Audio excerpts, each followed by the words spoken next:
A very good morning, students, and welcome to e-learning classes of business studies. My dear students, in lecture number 11, we covered the topic dimensions of business environment from chapter number 3 of your business studies book. Now, in this lecture, that is lecture number 12 of business studies, we are going to start your new topic, that is the features of new economic policy 1991. बेटा इस lecture में हम NEP के 3 important components होते हैं उसको discuss करेंगे, उनके फीचर्स को डिस्कस करेंगे. This is one of the very important topic from board point of view, the features of NEP 1991. Basically बेटा देयर आर 3 मेजर कंपोनेंट्स और elements of new economic policy. New economic policy के 3 main components या elements होते हैं, that is liberalization, privatization and globalization. We will discuss all these 3 elements or components in this lecture. Short form में इसको हम LPGB कहते हैं. L stands for liberalization, P stands for privatization and G stands for globalization. Now let's have a look starting from liberalization. Basically what is liberalization? Liberalization क्या होता है? It refers to an end of license, quota and many other restrictions. Means जितने भी licensing अभी तक होती थी, means 1991 से पहले you should have the license of what you are doing. There were some quotas fixed of the work कि reservation इन चीज़ का है, इस चीज़ का नहीं है, और बहुत सारे रिस्ट्रिक्शंस इंप्लीमेंट होते थे जब आप कोई बिजनेस करते थे. बट 1991 के बाद जो न्यू इकोनॉमिक पॉलिसी फ्रेम की गई उसके थ्रू ये सारे लाइसेंस, ये सारे quota, all these restrictions were abolished. And now liberalization means, basically the word liberalization is taken from the word liberal, and liberal means liberty and liberty means freedom. So now you are having freedom to do what you want to do, but it should be legal. All right.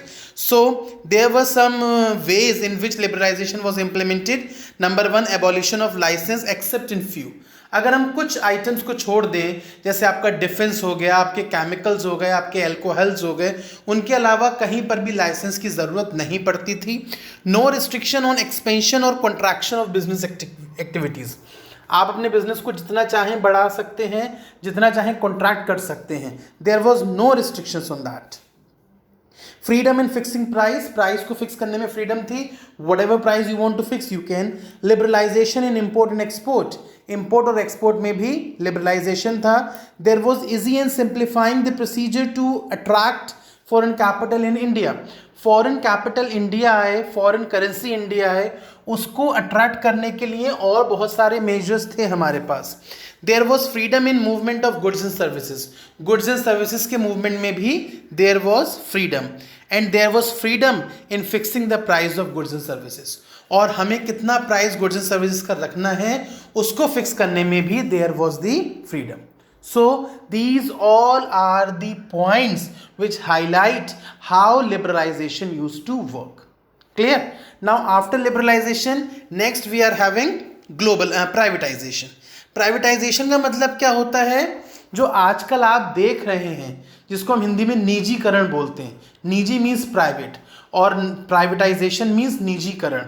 सो 1991 के बाद privatisation was also implemented. Actually government ने बहुत से departments को privatisation में डालना start कर दिया, so that the role of public sector reduce.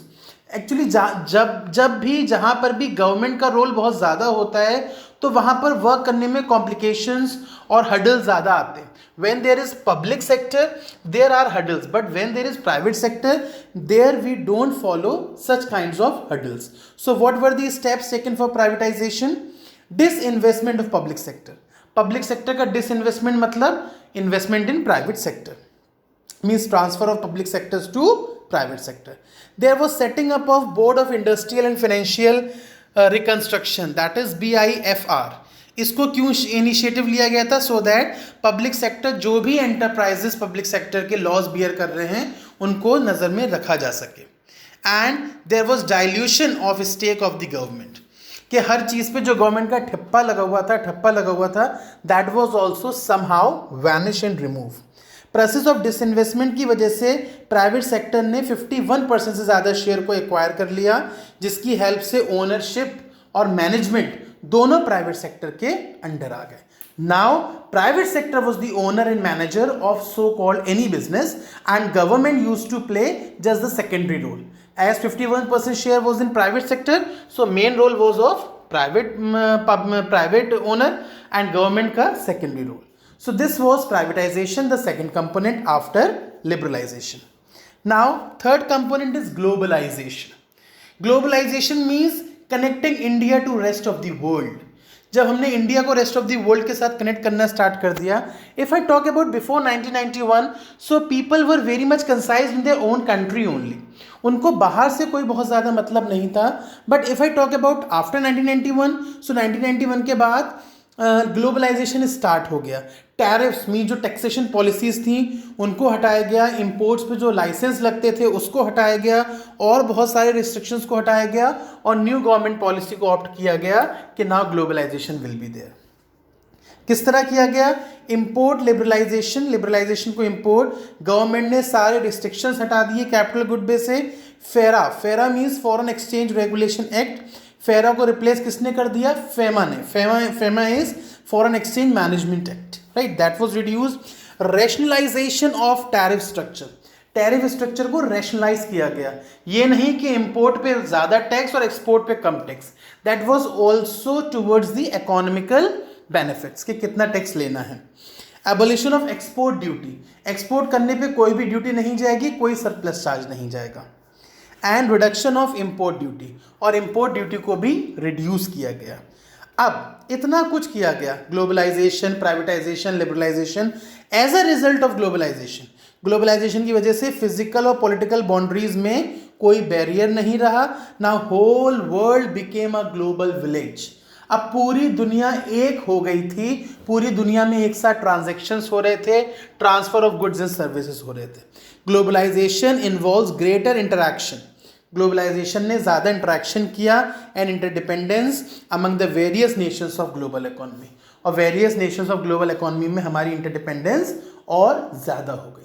सो कहीं ना कहीं ग्लोबलाइजेशन से we got benefited in every way we can, because अभी तक तो हम कुएं के मेंढक बने हुए थे, जितना कुछ हमें आता था we were just doing only that thing, but now after globalization we took other things also in consideration. So these were your three main components of new economic policies after 1991, that is liberalization, privatization and globalization. So that's all from this lecture. Thank you.